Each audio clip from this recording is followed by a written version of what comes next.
We'll start in the second row tonight with Robbie in the middle.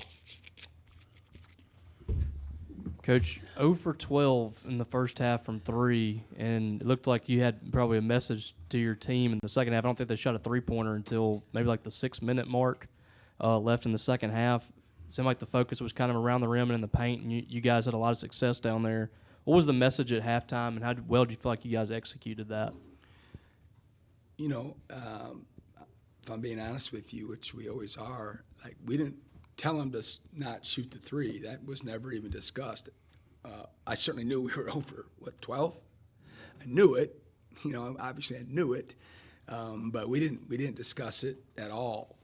Now, we talked about, you know, trying to get to the line more and getting downhill and paint touches and things of that nature, but no way am I going to walk in there and tell, you know, some of these guys that are better shooters not to shoot the ball.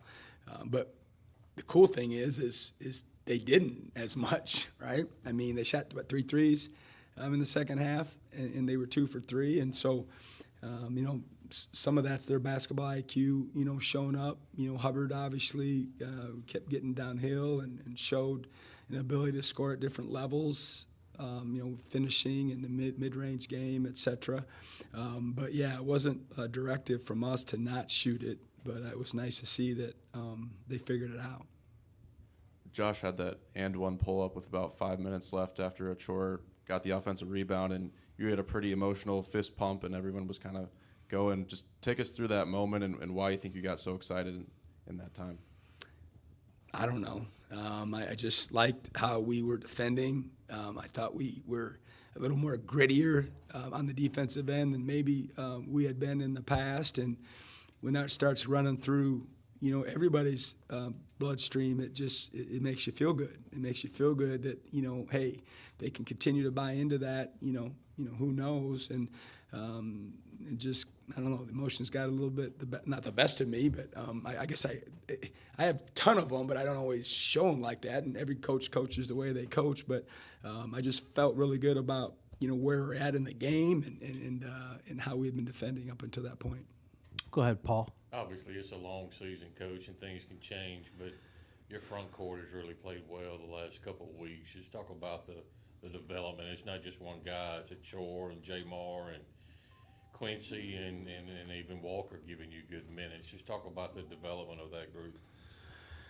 I mean, we got a really good coaching staff. We got a veteran staff, and, you know, we're doing a lot of work, you know, in the summer and the fall. And one of my favorite statements, and it's, you know, nothing crazy, obviously, but, you know, the work always shows up. It may not be timely, right? It may not show up the next game or the next week, but if you stick with it, like it will come to the surface. It always does. It always does. I've never seen it not. And so, you know, it's something that we preach to our guys, you know, all the time about just sticking with it and not just, you know, here for forever. You know, if you're trying to be a pro for a long, long time, right, the work will get to the surface level, and it just isn't always on time. And so some of these guys are working really, really hard behind the scenes, and certainly as a coach, you want to get some positive reinforcement for their individually to make them feel really, really good, and that's starting to happen a little bit. You know, their confidence is getting better. You know, Brandon Walker gave us some really good minutes again. Jamar maybe had one of his better games, if not his best. You know, I thought he was very physical. You know, I thought he was real physical around the basket, and, you know, he had some putbacks. He had some shields. You know, when they started doubling Josh in the middle of the court, that puts Quincy and Jamar in a pretty tough spot. You know, here they are, you know, big dudes and not guys that play in the perimeter and handle the ball. And, you know, that's what you have to do is get them in the middle of the court, and then they got to make decisions. And, you know, they were okay at it. But you know, I think with experience they'll get better at it because we're obviously going to see a bunch of teams trapping us. But no question about it that all those guys that you mentioned are getting better and better. Second row left on the end. Things like defense and just tough offense on the in the post are things that you want Mississippi State basketball to be. Talk about what it means to you to see your guys put on an effort like that tonight. Yeah, if I had my druthers, that's the way we'd play, you know. But you got to mold your team to the pieces that you have. We just finished playing Texas, and the game was, 100 to 99 or whatever it was, and then you play a game the same week where it's 72 to 53. So you just never know how the game's going to unfold. But there's going to be a lot of clips of that grittiness, that defensive identification that we all talk about a lot, and what our staples are. And I thought, again, without watching the tape, this was at least one of our better defensive games that we've had all year long. We had so much respect for Coach Moser and their team, and they're a high potent offensive team. I mean, they're field goal percentage-wise, they're top team. Their fourth in turnover percentage, that was the thing. We turned them over more than I ever imagined. And we didn't do anything aggressively in terms of pressing or trapping. And it was just more being stingy on the ball and being handsy on the ball and having, some pride in your craft when you guard the ball. And, I don't know what the percentage is, what their normal percentage is, but I know they turn the ball over more than they have. And, that's a credit to our guys just buying into that end of the floor. We'll go second row middle to Colin and then back to Robbie. Going back to that run that Josh had at the end of the game there, kind of going into winning time and taking over, I mean, I think it was the second jumper he made where he got one-on-one and he almost started dancing a little bit. It seemed like he was excited for it, and he hits that, and it's like he's in his zone again. From your perspective, what's it like experiencing that and seeing him?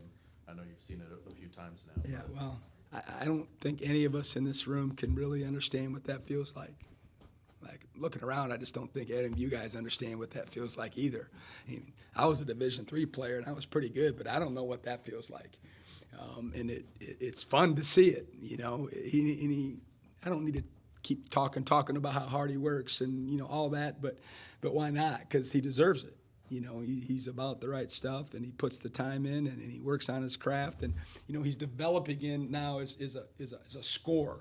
Right? He's always been a scorer, but, the levels of scoring, the finished package that he has with the high releases and the floaters and, the being able to take more quality shots, even if he takes a big number of shots like he's done the last couple games. And then if things aren't going his way, he's 1 for 7 from 3. Okay, I'm going to get to the line. I'm going to get to the cup, and figure out a way to help my team. But yeah, I would love to know what that feels like. I'm sure it's a heck of a rush. You talked about Jamar. I know y'all were excited about what he brought defensively when you got him out of high school. Could you anticipate him making this kind of impact that he's making off the bench, giving you 25 minutes and 10 rebounds, a couple blocks? Did you kind of see that from him, or is he kind of a pleasant surprise this year? What's been your thoughts on where he's come from the last couple months, I guess? Yeah, the answer is an emphatic no. And if anyone in our coaching staff is going to tell you off the record or on the record that, oh, yeah, they're lying to you, okay? He's been a huge shot in the arm for us. He's come a long way. We're going to have stories to tell about him later, when he first got here in June and where he was at. He got thrown in the deep end, and I'm not sure he was quite ready for, this level of basketball in terms of what's required and the conditioning and the focus and the weights and individual and the intensity. But credit to him, he kept coming back. He had some rough days, but he stuck with it. And then, wow, guy gets hurt. He starts figuring it out, and he's had some big games for us. I don't know where we'd be at, to be honest with you, with this team if we didn't have him. I mean, he's been a huge shot in the arm, and I'm very happy for him and certainly for us that he's been able to give us the quality play, as a freshman walking in the door. Back to Sam, front row middle. You probably haven't seen yet, but Kentucky lost again tonight. They're 0-2 to start the SEC. What is just your initial thoughts on that game as you entered on Saturday?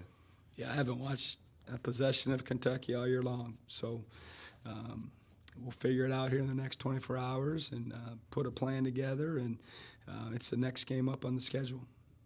Anything else for Coach? Appreciate y'all. Hail State. Thank you.